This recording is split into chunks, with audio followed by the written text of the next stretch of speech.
Okay. I grew up um, going through Catholic school. I went to um, 8 years of school that was taught by nuns, and then 4 years of high school that was taught by Jesuit priests. The Jesuits were, they really emphasized scholasticism, so it was a very scholastic school. Um, it was a scholarship school, so everybody who attended there was there on scholarship.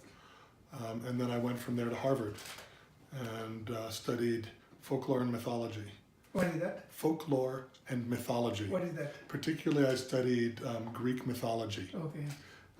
So I think I was always had an interest in ancient texts and what was the truth hidden in ancient texts. But at Harvard, it was a certain kind of scholarship which felt like it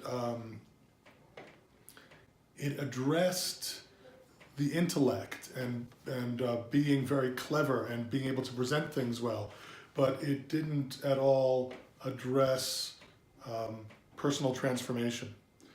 I didn't realize this at the time. I thought I was going to be a professor, and then I realized at some point that it felt quite thin, like I was only making things up, and somehow that wasn't really getting at deep truth, and I didn't understand why, but I knew that I didn't want to continue in that way. So I ended up becoming a computer programmer, which is kind of a leap from being a folklore and mythology person, but it was 1982 and personal computers were just starting. So I did that, and I was also interested in music, so I continued playing music and composing, and eventually took a master's in composition. And computer programming continued to be more and more of a career for me until I started having very bad back problems. And it was then that I realized that, again, computer programming was not in any way addressing what was important to me. And so it was just something I was doing to make money. And actually, I think my body just complained about that and made me leave, or at least that was my choice. I ended up with back surgery, and that was the defining moment where I left. And then I really didn't know what I wanted to do, or what I should do. And I had earned some money doing computer programming, so I didn't need to take another job immediately.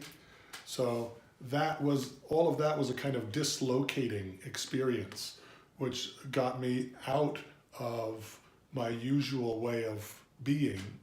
And I realized that, first of all, that I was pretty unhappy. And second of all, that unhappiness was coming from inside. And that was really kind of the turning point that got me to start trying to figure out how to address that.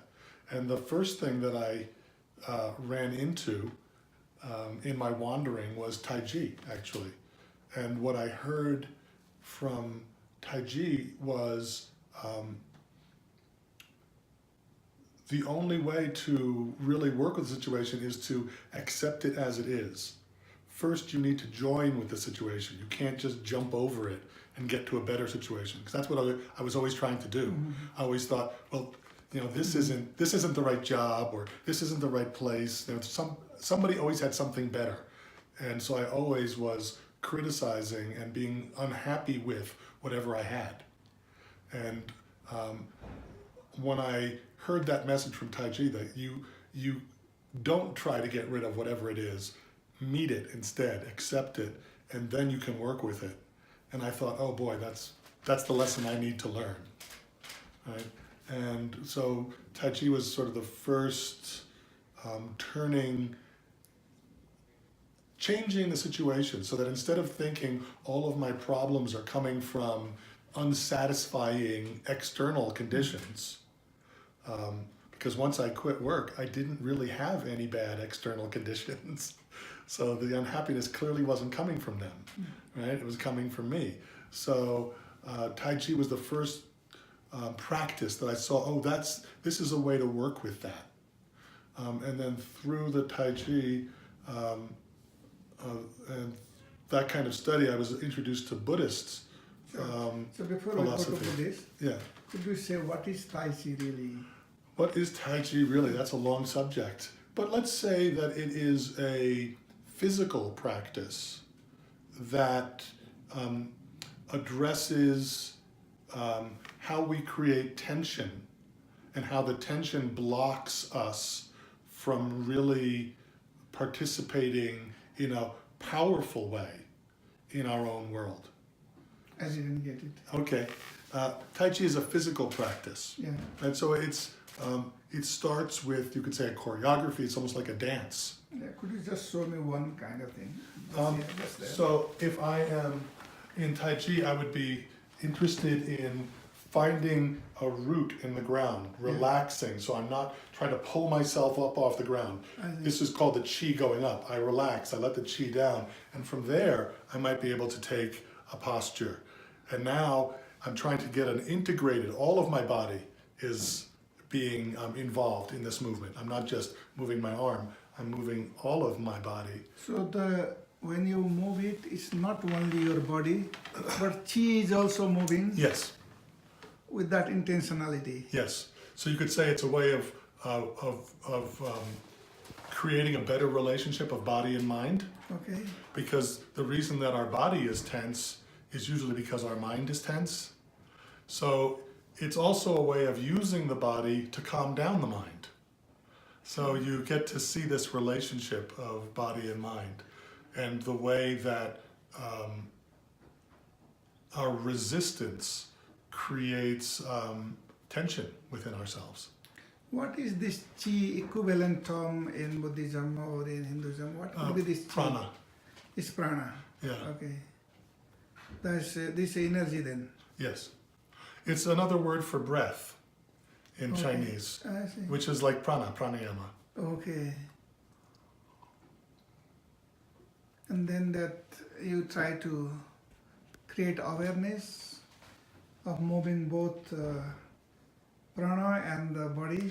Yes. So you have a mindfulness of body there Yes. immediately. Yes.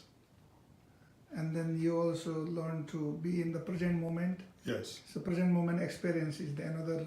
Yes. So that is, but Tai Chi itself is a huge topic, right? Hmm. What are the different level here of progression? Well, I would say the first level is just becoming familiar with the choreography. So there's different positions, different shapes that one takes on. So first, it's kind of intellectual as you try to learn where is my hand supposed to be and which way am I facing and which leg is my weight on. So that is the sort of introductory level. And with that is also a kind of familiarity at an external level of your own body. Oh, I have a hard time raising my arm. Oh, my arm is very tense. Or I don't know which way my feet is. I don't know where my hip joints are. So just learning the mechanics is a first step. And then after that, you begin to feel more. It becomes more of a somatic experience, and you begin to become familiar with the shapes and begin to become familiar with how the flow from shape to shape takes place. Shape of what? Of your body. Okay, okay. And after that, I would say then one can become familiar with how the body moves as a whole unit coming from the center, so that it's not just different parts moving, but everything's moving together. And then What is that center? Where is it's it? called the Dantian, and it's below the navel. Okay, And about like Manipur chakra. yeah, I think it might be a little bit between the second and the third chakra, Okay, sure. right? Yeah. Uh, but Exactly from navel point, how many finger? 2 or 3. 2 or 3. Oh yeah. Yeah. That's the Manipur also 3. Okay. Okay.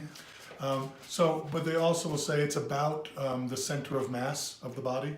Okay. And actually there are 3 dantians. There's the lower dantien, the middle dantien is around the heart, and the upper dantien is around the third eye. Okay, sure. Okay. So, but in Taiji we're mostly concerned with the lower dantien. Oh, great. I forgot Dantian. Dantien. Yeah. So then you start also that somatic experience together with the Dantian. Yeah. And I would say at some point you're moving beyond the purely physical and beginning to sense more energy, more subtle body awareness then. And how in Taiji it's said that the awareness, the yi, leads the chi. So, I see. So it's the awareness that is yi leads to the prana. Chi. It makes the chi go to different places. Oh, okay. So eventually, then you are using more. You're becoming more subtle and using your mind more than the coarse body. Sure. And what is the next level? That's a pretty high level. That requires many years of experience. Yeah, I would say so. And then, just to know the roadmap, I would say at that point, I would probably begin using my Buddhism, mapping things in Buddhist terms rather than Taoist terms, which maybe is mixing things up. In Taoist terms, I think the next level is you're heading toward Taoist immortality. But I don't really understand what Taoist immortality is, and I haven't really been interested in because I've been more interested in Buddhist liberation. Sure. So ultimately for me, the next level would be to understand the non-duality of awareness and body. To understand the emptiness nature of awareness and body, and therefore to be able to achieve various siddhis, right? That would come with being able to use the emptiness nature of the body in skillful ways. Great. This Dao and Tao, is there 2 different things? No, it's just that the way that the transliteration system worked, the way Giles' transliteration system worked, a T is more like a D, and a T apostrophe is more like a T. Sure. So that's an older transliteration system. Now in the Pinyin, they generally spell Dao, D-A-O. Okay. That is the way, right? Yes. The gross translation. Yeah. The way, the path. Yes, you could look at it that way. Sure. Now then, afterward you started, Buddhism and so on. So could you tell me a little bit what you have learned in that part of your life?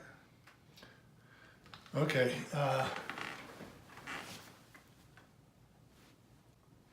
So I had spoken about this sort of realization, you could call it a midlife crisis, that the dissatisfaction I was feeling was really not coming from external objects, but I was generating it.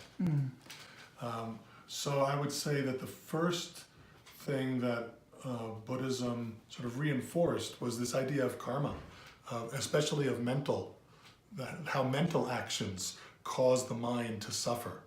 So becoming clear on that, and then having a view of what the path might be to work with that. And this was something that I was raised Catholic. I never really got I didn't understand it, and I don't know if it was really presented to me, what the path was. All I knew is that you should pray and hope that God would forgive you or love you, and there wasn't any constructive thing I could see on how to work with my own mental suffering. So it was a relief to find some sort of path that I could do something about it. I guess psychology in Western terms kind of offered that, but it never really worked that well for me. I found myself talking and creating more suffering with my talking. And perhaps that was non-skillful psychologists, or perhaps that was my own nature. But I began to have a meditation practice, and that really, the path encouraged me to really practice sitting with whatever it was that arose, because my habit had been rejecting most of what it is that arose because I imagined there was something better than that, right? So my own intelligence, being able to imagine better things, was causing me a lot of suffering because I could always compare what I have to something that I could imagine I could have, and it was never as good as that. So understanding that that was the thing I was trying to let go of meant that I knew I could practice sitting there and allowing whatever it was to arise and just practice accepting it, just be there with it. So that was a big kind of a breakthrough, or a sort of fundamental approach that really, I think I'm still working with that. Right, that's still a basic approach. But I will say that as time went on, a lot of the very coarse patterns of self-recrimination, of jealousy, of grasping for something else began to fall away. Right, so I became more content, less ashamed of who I was, and more accepting of who I was. And at this point, I think the teachings on rousing positive frames of mind are beginning to come more to the fore. So at first, I didn't want to do those because I was concerned that I would simply try to get rid of whatever negative was there by hopping over to something positive. And again, I would be not accepting my actual experience and just trying to get a different one. That was the correct experience. That was always a problem. I always thought I was having the wrong experience and somebody else was having the right experience. So I didn't want to go into trying to create different mind states. But at this point, I can see that I've had a lot of practice in the negative mind states, and I haven't practiced very much the positive mind state. So there's a little bit of a distortion there, and I have more of a desire to work with the positive states and less fear that I would be trying to bypass the negative states. Beautiful, beautiful. So in that process, I am sure that you have learned meditation, mindfulness meditation. Yes. Could you tell me a little bit about what is mindfulness meditation and this mindfulness of body, mindfulness of emotions, and then phenomena? Could you just tell me step by step? So there's a lot of different definitions out there about what mindfulness is.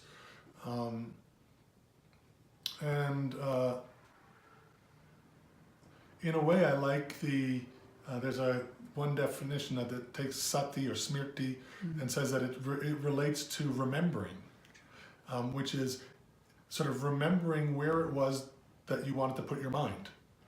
And so there's a kind of placement. You want to put your mind on something, and then when it wanders off, you bring it back. So the ability of the mind to stay with an object, to have some sort of stability, that I think we could call mindfulness, right? And when it has that stability, it also tends to develop more awareness. So mindfulness and awareness go together. And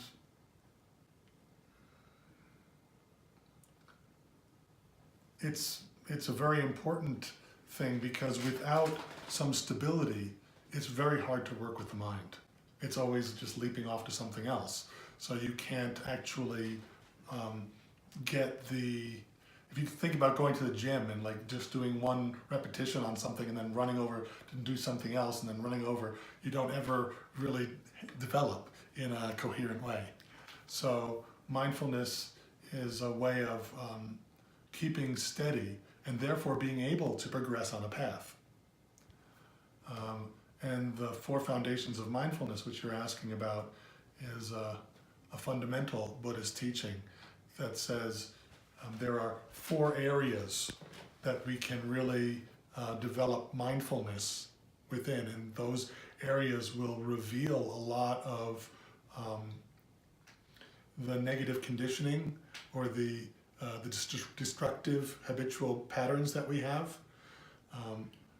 If we don't focus clearly on different areas, it's quite possible that we have an area of self-deception that we never uncover because we don't really look at it. So this is a kind of organized way.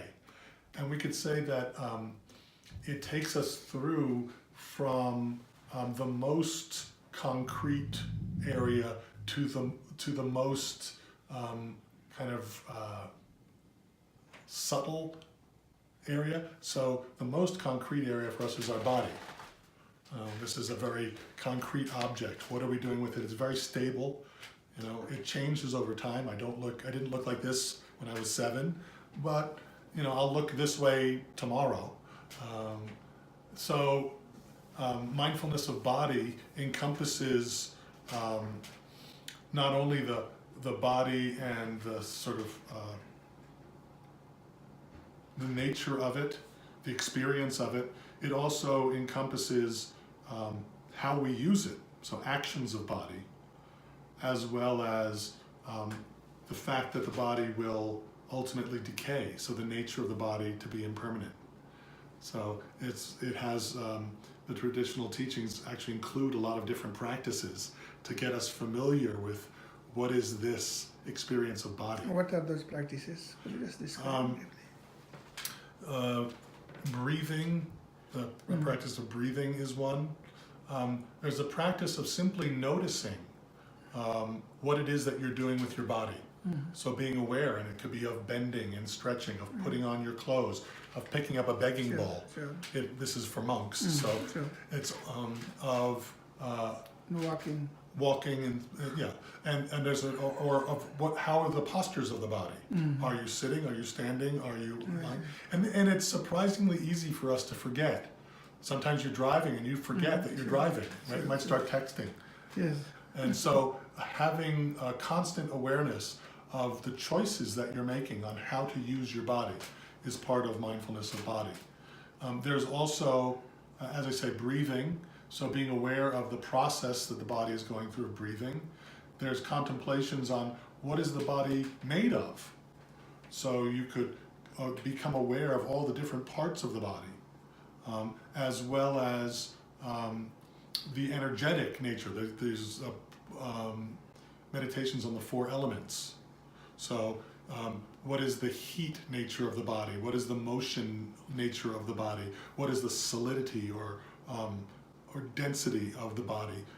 And different parts have different characteristics. So the body is made of all 4 elements combined.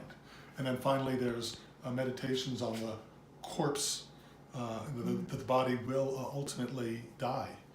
So being prepared in a way for that, or not being frightened of that, or not ignoring that reality.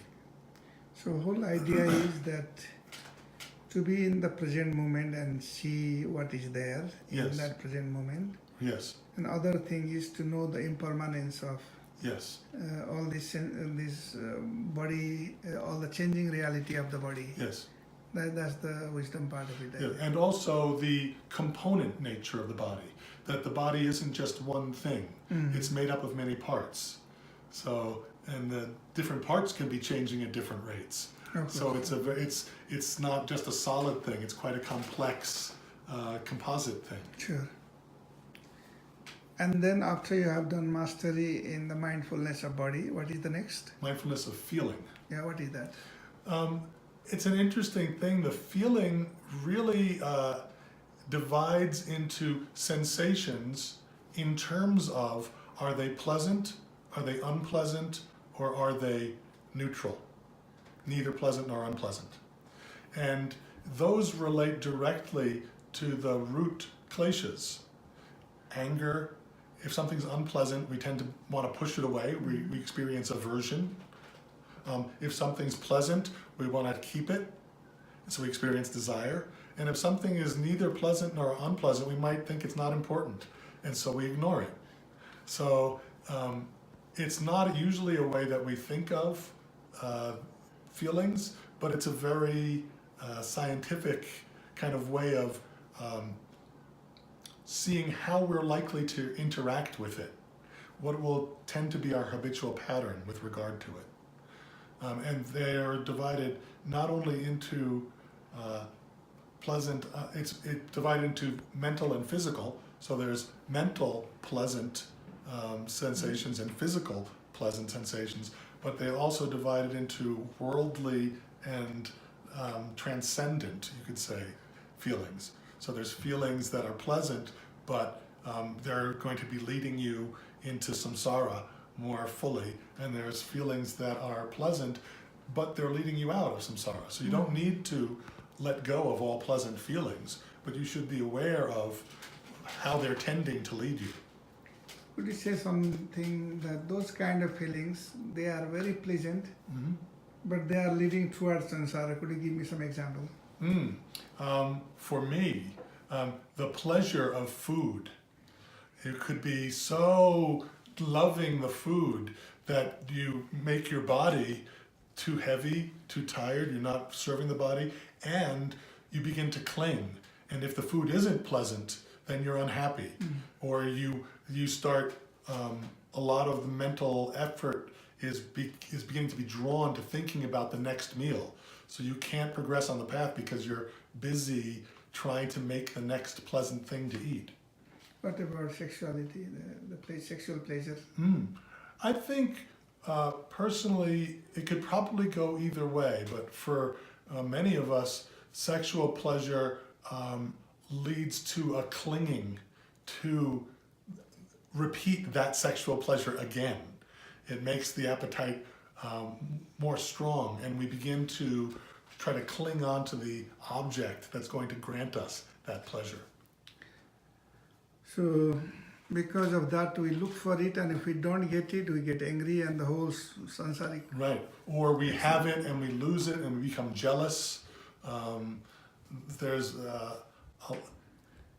in this particular example, I have my wife, right? Yes. And then I have, that is our legitimate relationship here, at least for my mind.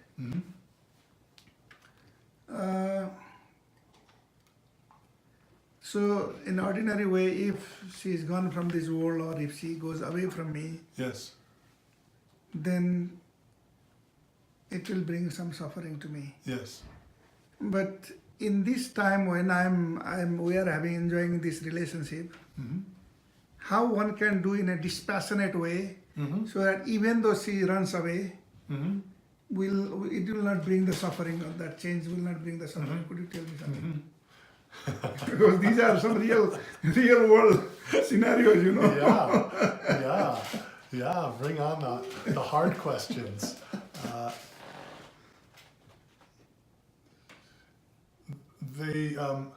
An analogy that's sometimes made is holding on to something where you're gripping and holding on to something where you're open-handed. Okay. So is it possible to have your sexuality be an expression of love, which is open-handed? If it's better for her to leave, then may she leave. If it's better for her to stay, then may she stay. If that could really be your attitude, then there can still be that expression of love through sex, right? Then that is it's not it's not meant to be a hook that holds her. All right? So that's very difficult. So this is a beautiful example. And generally speaking, in this business as usual type of life we have, we never can have that attitude of just holding from below and open-handed, but Yes. we have certain amount of clinging, Yes. and then we suffer. So how one can train? In which way they can train their mind? Mm-hmm. Because this is such a sensitive issue that you cannot bring into the meditation, okay, if my wife is running after somebody else, Mm-hmm. then I will maintain the equanimity of mind. Mm-hmm. But There's actually several different ways, I would think. yeah. One is in formal meditation, you can look at which thoughts do you cling to. Thoughts will arise, and then you can see what is it like when your mind clings to a thought. You can actually feel that. When one is first beginning, what you mostly will notice is fantasies. You know, thoughts will be huge. There'll be long stories that catch you up with lots of emotion. And you can see, at least you can see that, wow, that thought created so much emotion. You know, I really believed it. I was in another world for a while. And then you let go and another huge fantasy gets you. And that's the beginning of meditation. Over time, you can learn to let go more easily, and then you can begin to feel what the mind feels like when it begins to grasp something. You feel that sort of contracting of your mind. It gets heavier, maybe it gets hot with some anger. So you feel that quality of mind. By the way, this is part of the third foundation of mindfulness, the quality of mind. And therefore, when you begin to do that in everyday life, you can feel, oh, this is my mind really beginning to cling. And that is a kind of distortion or shrinking down of mind. And that shrinking down, especially into me and the thing I want, that relationship is always a little painful. So to try to learn, therefore, to let that go. So we're training in formal meditation how to let go of these kind of patterns so that in everyday life, when they show up, we'll have some ability to let go. So that is the mindfulness of? That practice of noticing what is the quality of mind, what is the color or temperature of mind, what is the emotional affect of mind, that belongs to mindfulness of mind in the classical teachings. The third one. The third mindfulness. So it's So like, mindfulness of mind itself. yes. That means some kind of metacognition. Well, No? you could also look at it as mind and mental factors, or chitta and chittaisika. So they say that mind always comes with certain mental factors along with it. This is in the Abhidharma teachings. So mind, as we experience It doesn't exist independently. It always exists in relationship with. Mind formation happens only in relationship. well, there's mind and its object. Yeah. That's one relationship, but there's also mind and the colors of mind, or it's sometimes the images of a king and his court. The king always appears with some of the ministers around. Yeah. So, for instance, there are some things in this where it could be mind and contact. It has contact with an object, or mind and impulse. It's heading toward an object. These things are said to be omnipresent. Sure. But then there's things like anger. And it may be that there's currently in your mind, in this moment of mind, there isn't any anger. In the next moment, there might be anger. Or there's no resentment in this moment. In another moment, there is. There's no sleepiness. So it's looking at what is the color. So it's, in a way, it's the Buddhist psychology of talking about emotion and the energy that is the variable energy that it goes along with mind. Is color is a poetic word used? Yes, I'm using it poetically. It's Okay. not used in the Okay. in the Dharma, but I'm saying. But although it is used in some analogies, so there's an analogy where a mind with desire is like looking at water and trying to see your reflection in it, but it has dye in it, and so therefore it changes the So perception. it's a tendency or propensity, and It's more the result, I would say. There is a tendency in there, but there's also the result of the tendencies. I see. So one of the mental factors, and one of the things that they will ask in mind, or one thing that you'll look for in the mindfulness of mind is this a mind that has desire in it? Is this a mind that has ignorance in it? Is this a mind that has anger in it? So you're looking to see, can I be aware of the fact that this mind is being colored by these other factors? you say mind, that means a thought. No. Mind is well, this will also get into philosophy, but in this way of dividing things up, the thought would be more in the fourth, which would be mindful of mental objects. So mental objects would be concepts or the content of mind. Okay. So So here the mind means, because if there are no tendency or if there are no propensity, there are no mind. In no, order to mind to exist, there must be certain tendency or propensity. that gets us into our earlier conversation about the nature of mind. Okay. I'm not sure how to answer that. I would say that in this particular system, there's different systems within Buddhism. Yeah. In this particular system, mind arises with an object. So you could say, therefore there's karmic propensity. Okay. There's like the ability to see, and there's a visual object, and therefore mind arises, right? So there's a sense faculty, which is the eye faculty. There's a visible object, and the two make contact, and from there a mind arises, a visual. It never arises independently. In this particular system, Okay, sure, okay. right? Then there's ways we can talk about it in Yeah. other ways, but let's use it for and this kind of goes along with the Western way of thinking. I have an eye, and therefore I can see a visible object, and there's some way of contact between the two, and as a result, there's a mental event, which is my seeing it, Okay. right? So, but Buddhism then adds something to it and says, in terms of the path, there's absolutely no problem with there's a sense faculty and an object, and a mind arises. That's really doesn't have much karma behind it. What has a lot of karma is there anger that comes up? Is there desire that comes up? Does the mind contract down? Because it also looks at, is the mind expanded? Is it contracted? Is it heavy? Is it light? Is it agitated? So all of these sort of qualities, energetic qualities of mind, are what really propel karma. That's sanskara or sankhara. Yes. Yeah. Okay. Yeah.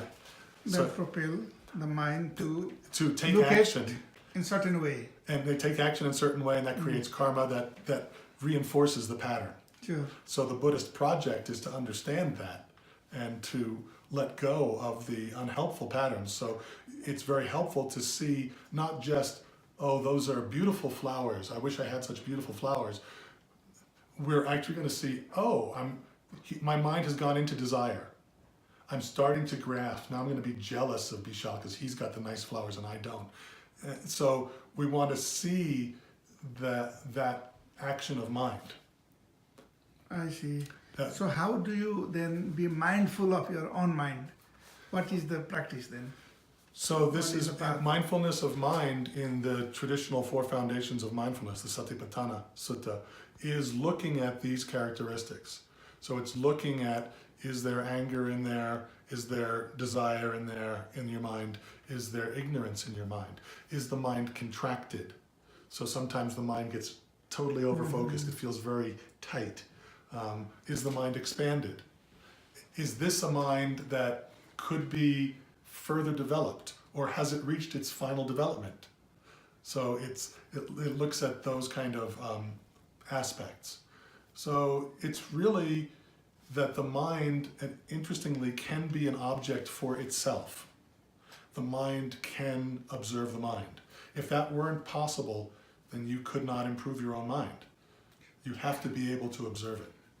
Sure. So, and then in that case, everything that mind make a kind of,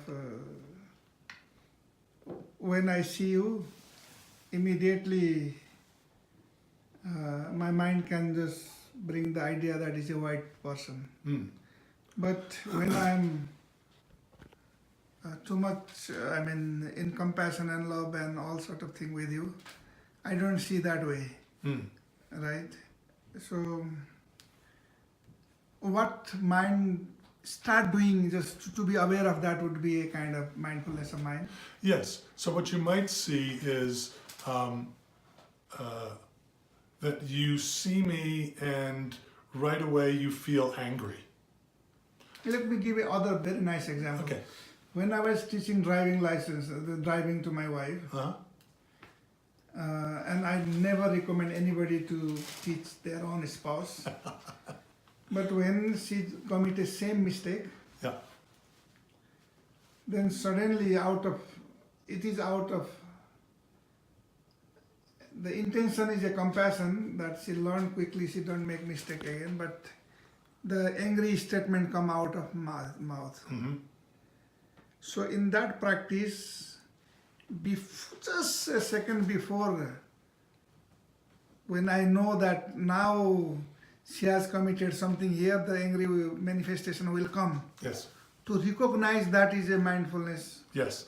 One way they say is in the sutta, I believe the language is something along the lines of, you understand when anger is unarisen, you understand how it comes to arise, and you understand how it comes to cease. Mm-hmm. So you become familiar with the process. So what I sometimes point out to students is when we're first learning, you may only realize how angry you are when you start yelling. Then it's actually, in terms of karma, it's very late. Mm-hmm. You've already, your relationship with your wife is already affected. That's true. Right? So if you can become familiar with how anger arises and how it expresses, then you can begin to catch it. So before you realize that you're angry before you say anything. You may still be kind of fuming there and your wife may realize it, but you haven't said anything. So the karma is less. Yeah? Good. But you could also catch it very early on when it's just starting to come up, and you might be able to relax and let it go and think, my becoming angry is not going to help the situation. If she needs to be corrected, I can correct her without becoming so angry. So in everyday life, in a waking consciousness, that sounds something, this is a solid, foundation of certain causality and something is there. Mm-hmm. And I believe that is very, very, very extremely difficult. Just before it arises, you know it. It requires a lot of understanding, practice and whatnot, because mind is such a powerful thing. It also, going back to our original discussion, it takes mindfulness. You have to be willing to be mindful of your own state of mind, right? Oftentimes we get distracted by something else, and we choose actually not to be mindful of our own state of mind because we're so interested in the object. Sure. Another thing is this negativity bias, which are inbuilt in our psychology. If somebody says negative thing, immediately we try to allow that one to come in. Yes. If somebody says very nice positive thing, you just pass above your head. Yeah, maybe something like that. So that's a lifetime, for many, Yeah. including me, I think. But then there was another question there. In meditation, in practice, how you do mindfulness of mind? I mean, in a waking, in everyday behavior, maybe you can be more and more awake, and maybe in a long run you'll master it. Before you get angry, you know it.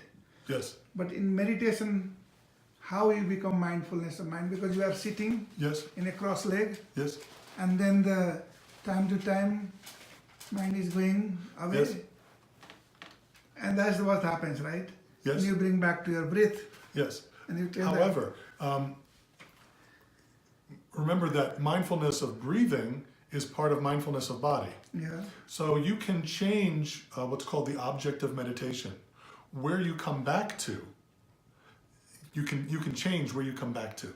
So I could decide in mindfulness of feeling to be aware of sensations in my body and whether they're pleasant, unpleasant, or neutral. That would be then my object of meditation. That is in vipassana kind of thing, right? Yes. Okay. So you could, in fact, the 4 foundations of mindfulness are often seen as an exercise of vipassana, or vipassana if you're using the Pali language. So when you're doing mindfulness of mind, then you might come back to noticing your mind and noticing, is there anger in the mind? And just... But the time when you start noticing, even though anger is there, it's gone just before when you bring that intention of noticing. Well, this is a very interesting thing, isn't it? Yes. But you might become more... first of all, we tend to lose our mindfulness, and therefore angry thoughts probably will show up at some point, and you'll know, oh wow, even when you drop the angry thought, the anger might persist for a while. But as you say, if the mind is relatively calm, then as soon as you touch the anger, it tends to pop. But this is a wonderful insight and something that you can take into everyday life. You can realize, oh, anger will pop if I just touch it lightly. If I hold on to it and fan it, it will grow. Right? So the great thing about formal meditation is that we begin to see the subtlety of it and how light we can be, and that we can actually let go. In everyday life, we're so busy that we often don't have time to observe that. So from the meditational perspective, it is mainly the sensation, and either negative or positive or neutral, right? Sensation in anywhere in your body. It could be body or it could be mind in the second foundation of feeling. I see. It could be on the mind also. Yes. And then when it comes to mindfulness of mind, Yeah. then we're looking at not just is it pleasant, painful, or neutral, but is it anger? Is it desire? Because you could have a pleasant anger. of course, You could have a painful anger, of course, right? of course, because if it is a pleasant anger, that is also a bondage. Yes, you could. Sometimes when you tell somebody off, it feels kind of good. You know, when you yell at somebody, it's like and you feel, powerful for the moment, and that's dangerous, because if you do a karmic act like that and it feels good, you're likely to do it again. And if you don't reckon the consequences and the damage that it does, you'll. Lama Tempa sometimes says you'll make very expensive choices. But the moment when anger or emotion comes,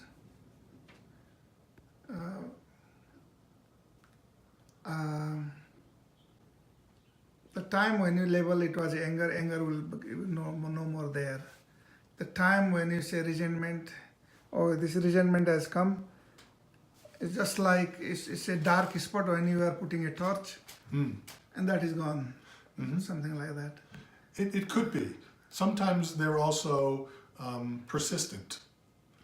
Sometimes, Let's take a practical example. yes, In certain instances, I become greedy. yes, I'm telling my example.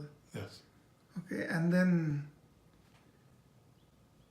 in those moments, afterward I regretted very badly that I should have. I had all capacity to be generous here, but I became greedy. Later on, regretted, and then uh,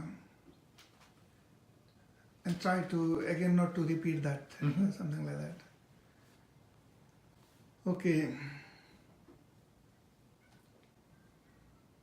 So I think it is a process, I think, a gradual process to grow. yes, Isn't it so? yes, I agree. At least that's been my experience. Yeah. In Malawi, there was I told you this story, I don't know. A very poor guy, his clothes was torn here and there, and he was a fishing rod in a small perennial stream there. I went nearby, I took his photo, I asked, and then the driver told me that he's here for 3 hours, he has not got any fish. And it is a bit hot also. And when I took out some money from my pocket, but it was for me, my mind said that it is too big money to give. It was a 1,000 kwasa, but it is less than $6, so to say.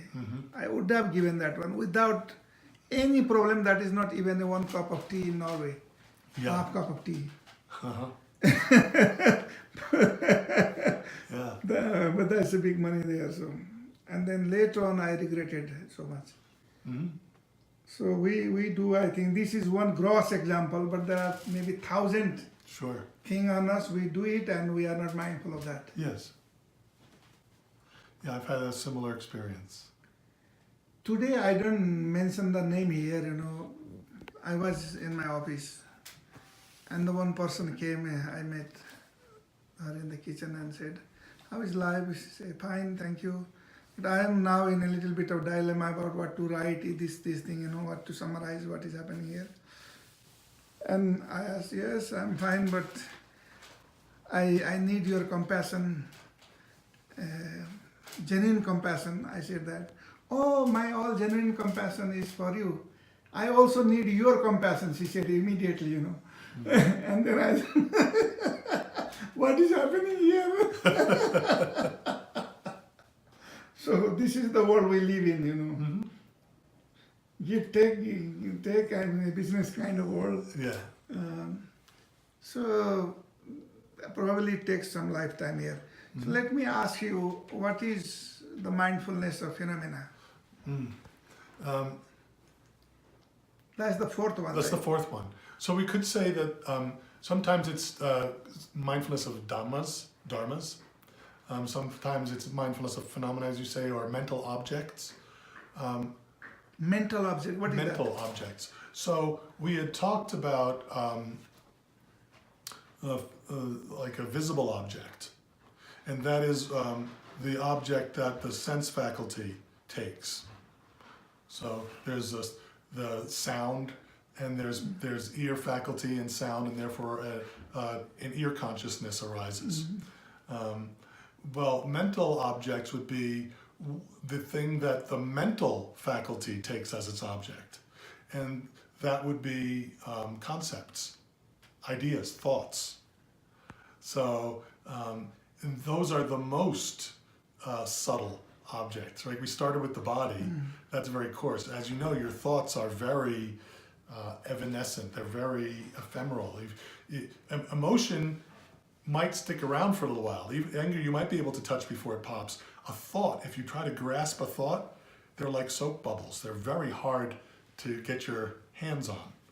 And yet, they're the thing that causes us the most suffering. Sure. So, understanding the nature of thought and one's relationship to it is part of the fourth foundation. Typically, or traditionally in the Satipatthana, the thoughts that they're dealing with are teachings. So they'll talk about the 5 skandhas, they'll talk about the 5 hindrances. 5 skandha, what are those quickly? The 5 skandhas are, What are skandha? a skandha is a heap, an aggregate, a collection of things. And so the story is someone asked the Buddha, what is a person like? And he said, a person is like this, and he made 5 piles of rice. So earlier we talked about how the body is composite, it's made out of parts. And so the human personality in the Buddha's teaching is made out of parts. There's the body, the kaya, is the first skandha, but then there's feeling, which is what we're mindfulness of in the second mindfulness. There's perception, which is seeing the characteristics of things, lakshana, I think. And then the 4th is formations, which are the samskaras. And then the 5th is consciousness. So, so in a way, it's really... So these are 5 skandhas. Yes. And then? 5 hindrances. What are those? Are, let's see if I remember them all. But they're the things that are hindrances to meditation. Okay. So anger, desire, sloth, agitation, those are all part of and I think the 5th one is doubt. And then the 6 ayatanas, the 6 consciousnesses and the fields that they occupy. Ayatan. Oh, they're spare or something. No. Ayatan means they're spare. Spare or... Oh, sphere. Yeah, or Yes. something like Yes, yes, that's right. So you could that. For example... the ear and all of the things that it can hear. Oh, I see, okay. The eye and all of the things that it sees. Yeah, how far it can reach or... Yes. The The whole sphere of its cognition. okay. So those are ayatan. And then? The 7 factors of enlightenment, which, this is going to be tough. If I could get the mindfulness, joy, equanimity is one. I don't have them all at my fingertips. But these are the positive qualities of mind. Okay. That earlier on I was saying All I am the now serenity- interested in okay. developing. Okay. Right? These are the, you could say they're the qualities of a healthy mind. Okay. Right? Those are the 7 factors of enlightenment, and then the 4 noble truths. Okay. So these are all part of mindfulness of mind. So you could say that these are things, in a way, that are worthwhile contemplating.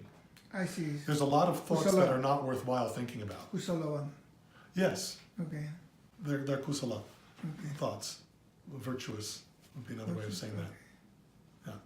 So that means, for example, when you do loving kindness meditation that you teach me us there, extending, starting from yourself to the loved one, Yes. to the known one, and even to your Yes. person you dislike, Yeah. that could be a mindfulness of phenomena or not. Yes. How would I think about that?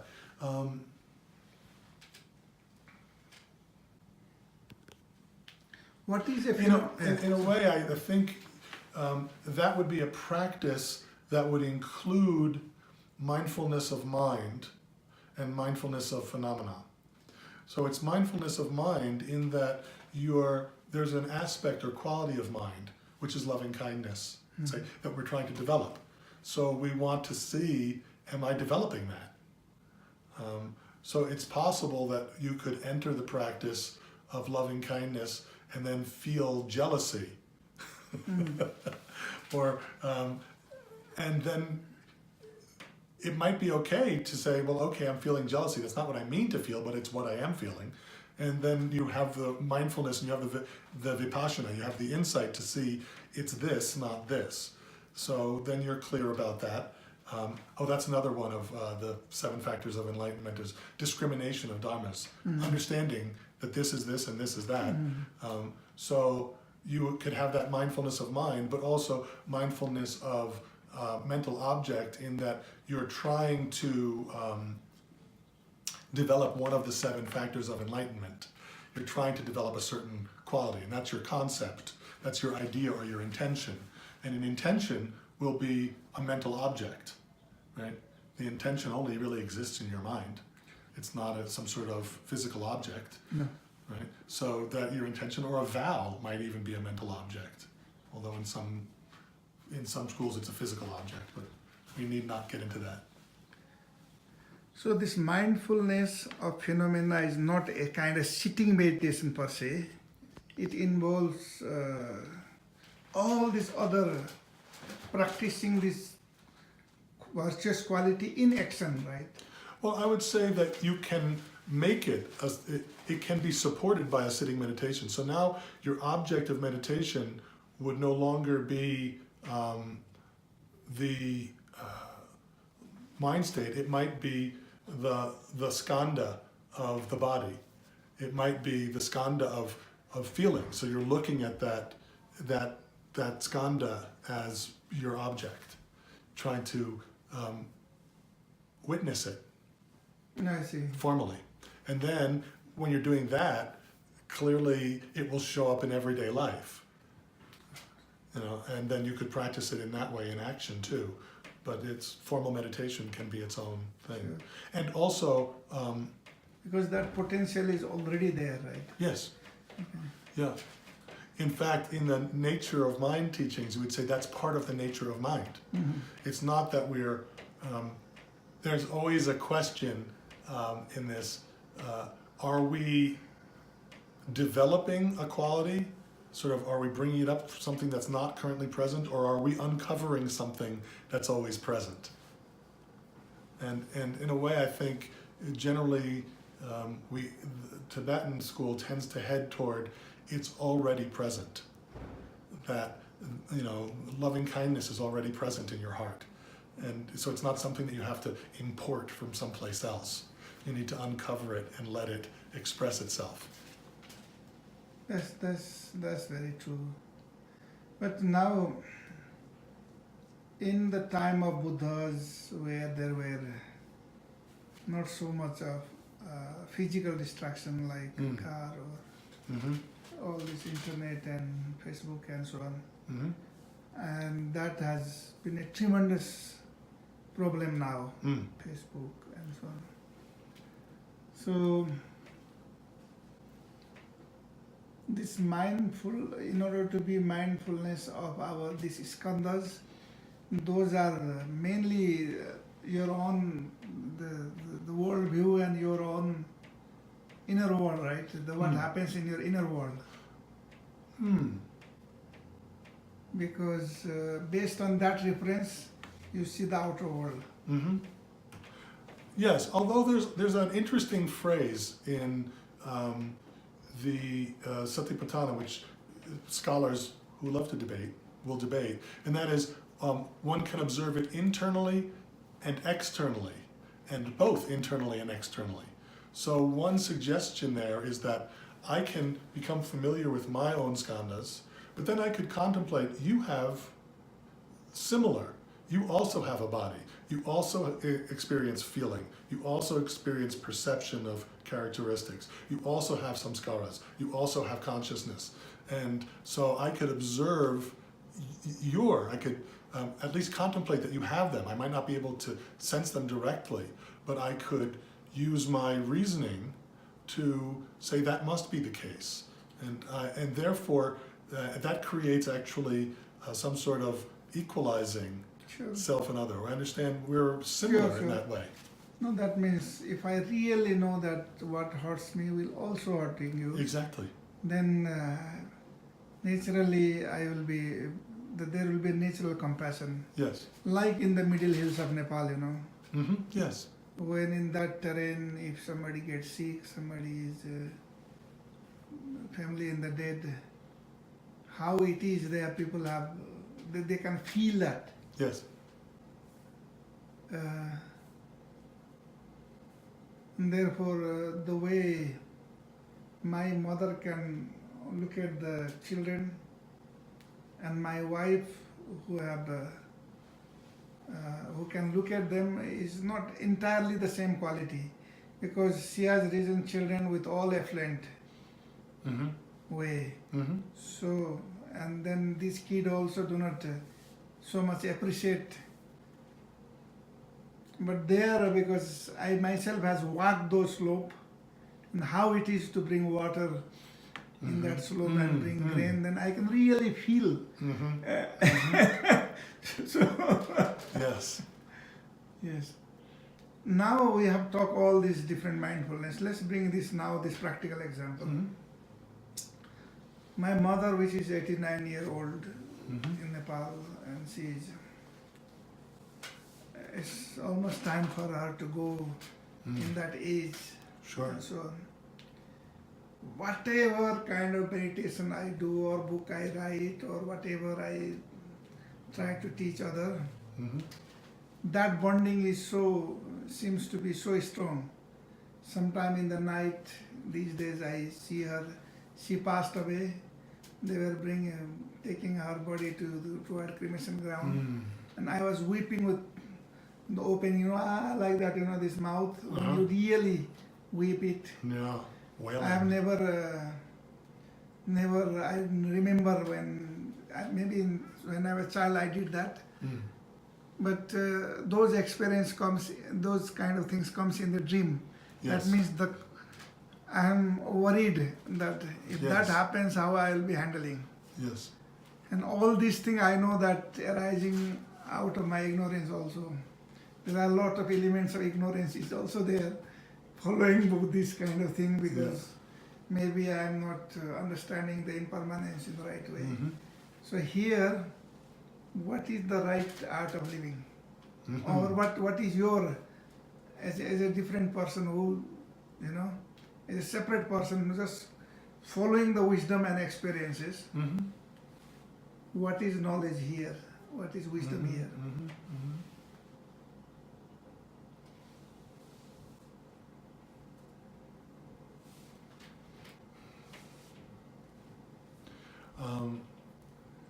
I guess going along with what I said very early on, the first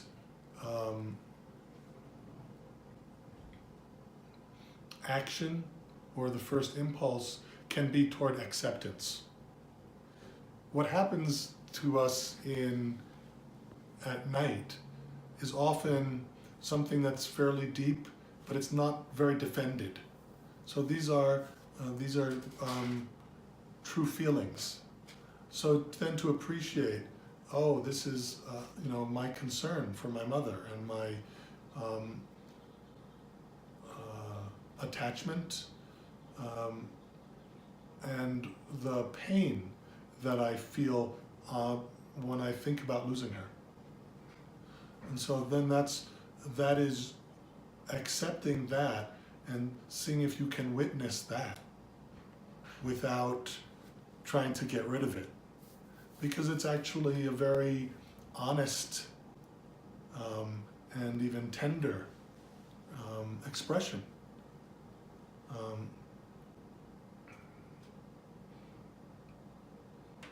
And with that, then you might also imagine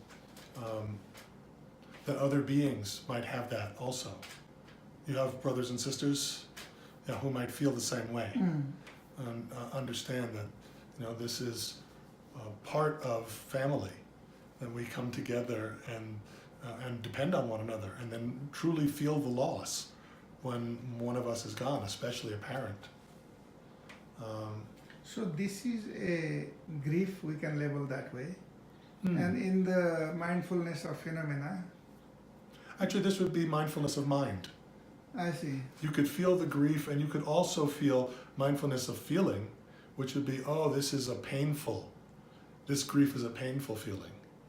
So in order to deal with that, what could be the mindfulness of phenomena, which is dying and death? Dying is a phenomena. Yes. Yeah. You could say that.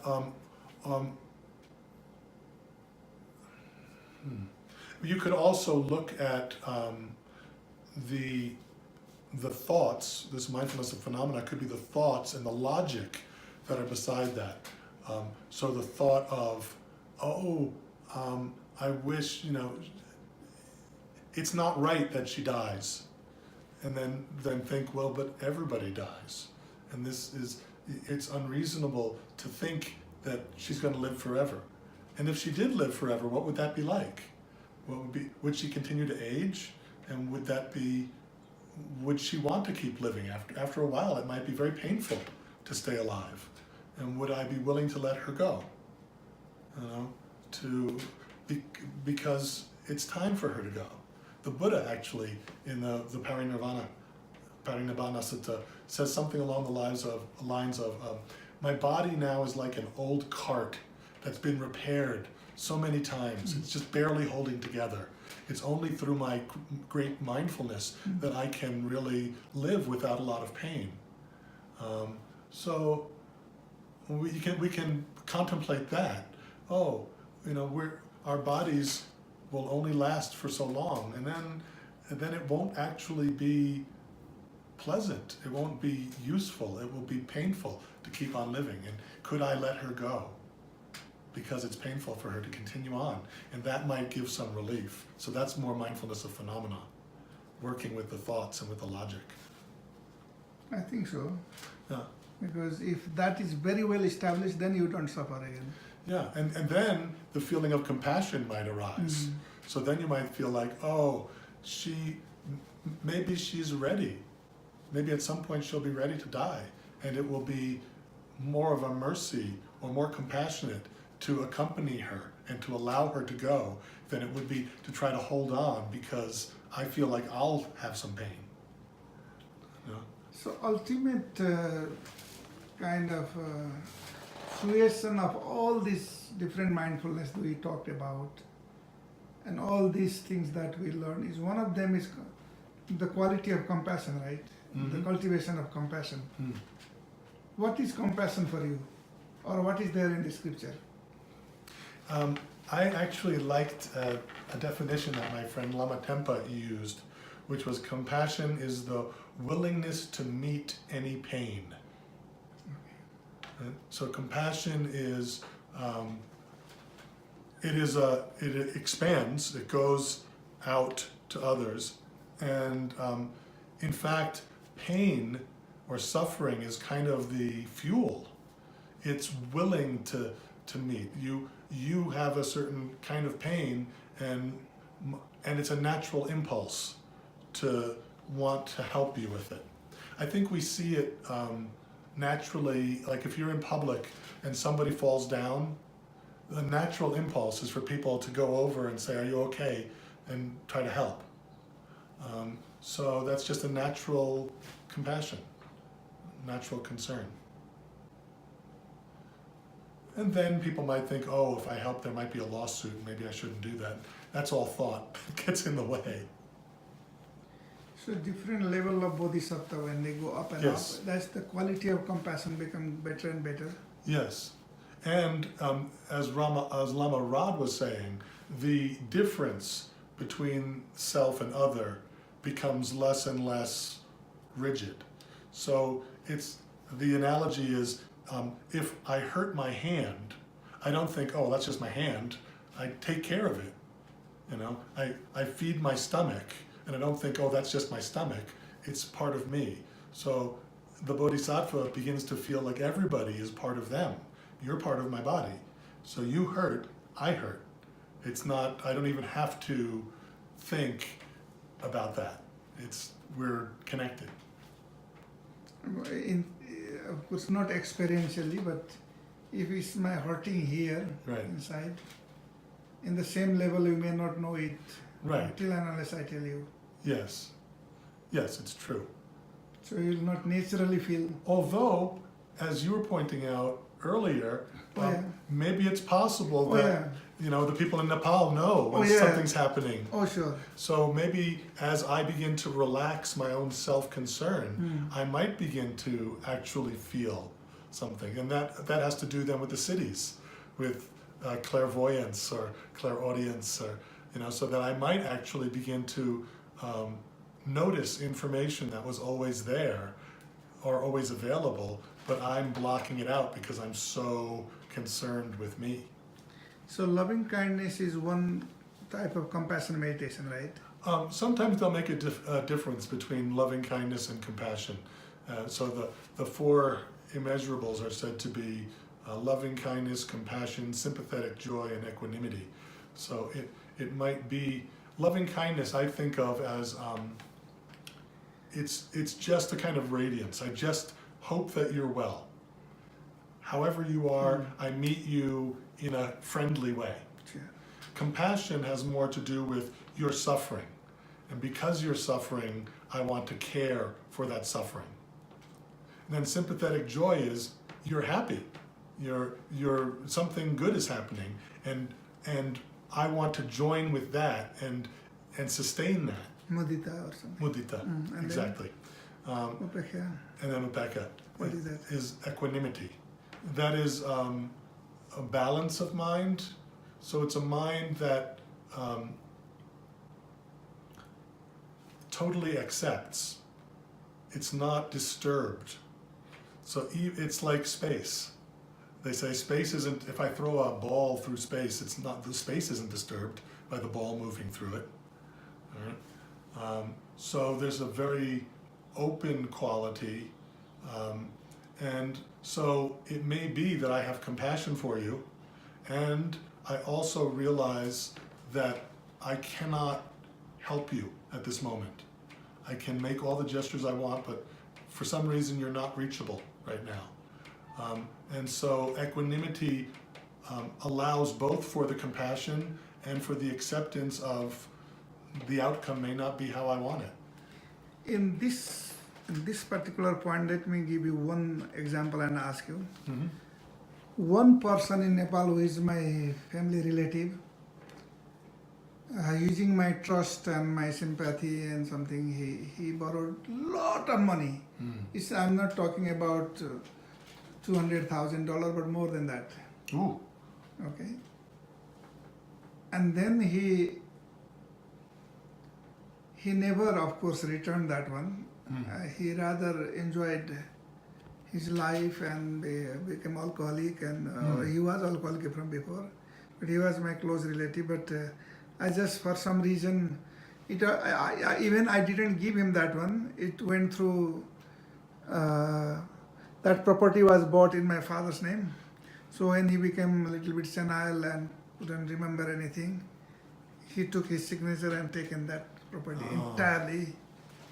And then that time it was a matter of very big crisis and tragedy for me. And I know that he is never going to return that, neither he has that capacity. So there, now this is the real world challenge, right? So this equanimity, upekkha, if I am a really wise person, I will practice that. If I am an ordinary person like that I am now, when I meet him, I have a conflict going on. One part of me say that, oh, you are heading for personal transformation. You should forgive him, and I try to bring a lot of kind of wisdom from here and there to forgive him. But one mind will still be, this is telling you that story. If I have forgiven and totally forgotten that, if I have totally forgiven him, this story would not have come now. This is how our life is, right? So what is the wisest thing to do again? I want to listen from you. Again, the first movement is to accept exactly what it is that's going on in your mind. And if what is there is anger, then there's anger there. And you can see that, you can witness that. You don't need to take the action that the anger is suggesting that you take, right? But you can see the anger. If you have done your meditation then after a while you could probably feel that the anger is actually somewhat painful. So that holding the anger is actually hurting yourself. Right? It doesn't actually hurt him. Not at all. He's just enjoying his life. Right. And we could have some compassion for him and for the way he thinks that he needs to enjoy his life and the damage that he causes others. And but first there's a great analogy. It's like resentment is like drinking poison and hoping that the other person dies. So we actually need to experience what our own thinking and our own holding on is doing to ourselves. This is what Lama Rad was talking about, taking care of yourself.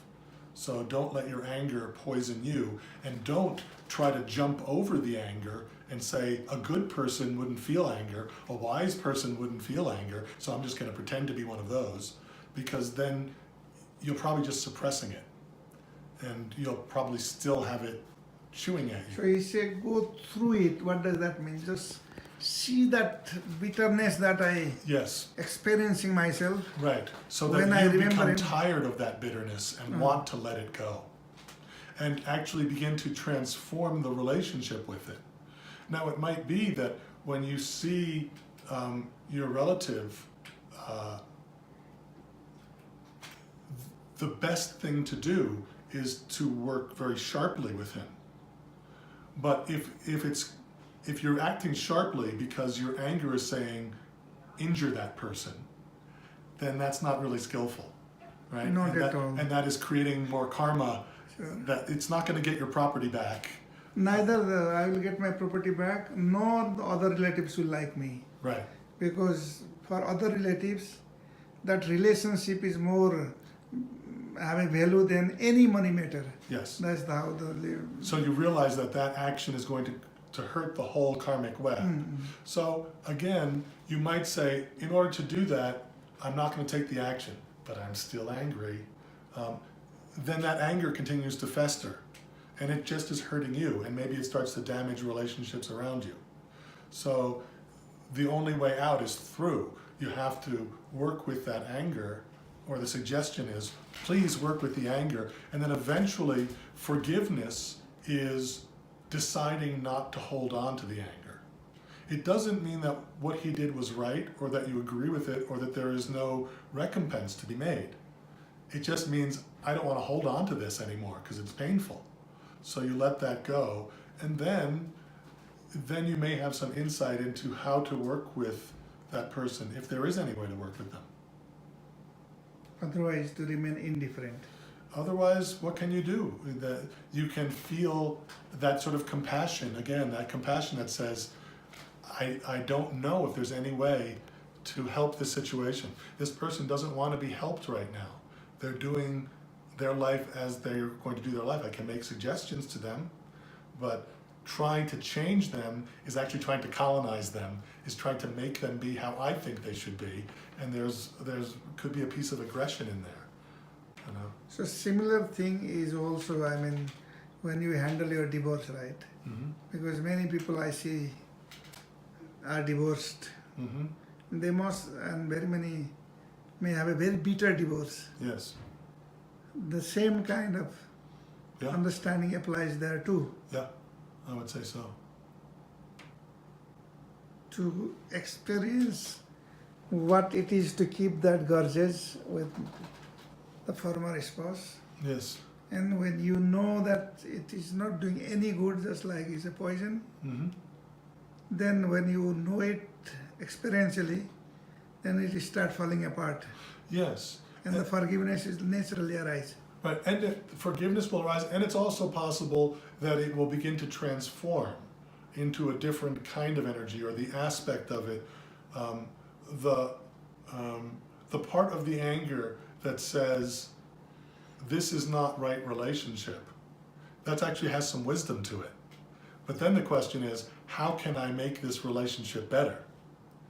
You know, instead of saying you sinned against me, and that was wrong, and now you have to fix it. You could say, okay, that's anger. I see that there's a transgression here, and now, and the anger is an honest expression, but I don't need to keep feeding it. I can now see, now what? Now this has happened. Now what? Now what shall we do? Sure.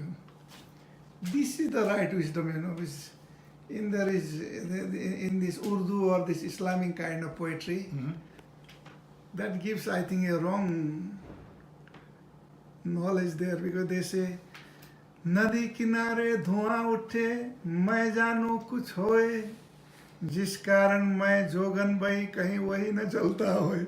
That means that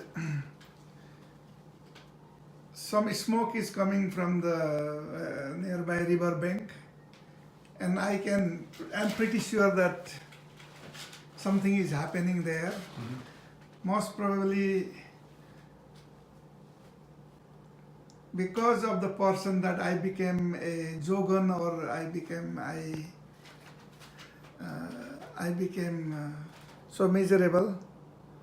Maybe that person is getting burned there. I mean, he's dead, and a kind of revenge, kind of. That mentality is not good, I think. Yeah. Well, there's also in the Christian idea, there's often the idea of good and evil, and that people are good or people are evil, and that mindset can then lead to, let's exclude the evil ones and only be with the good ones. And unfortunately, we're all connected, so we can't actually exclude them. But Jesus was telling that who crucified him, he was also seeking forgiveness for them, right? Yes, yes. And he, you know, he allowed, or he associated with prostitutes and tax collectors and, you know, people who were not popular or were not well received, as the Buddha did. You know, he had Angulimala was the killer that he took as a follower. Thank you for all this very good knowledge. Before we say goodbye for this session, could you say what is important for you in life further on? I think what's so important in life is actually being present for it. You know, here it is, and it's so easy to try to be elsewhere. And then we spend the whole life struggling to be someplace else and never can really appreciate what it is. So to really be present and really accept what is happening, that's always been sort of a first principle, but now I'm also seeing, and then to relax and extend into love. To go beyond a simple acceptance into some kind of more dynamic, energetic exchange. Thank you so much for your time. You're welcome.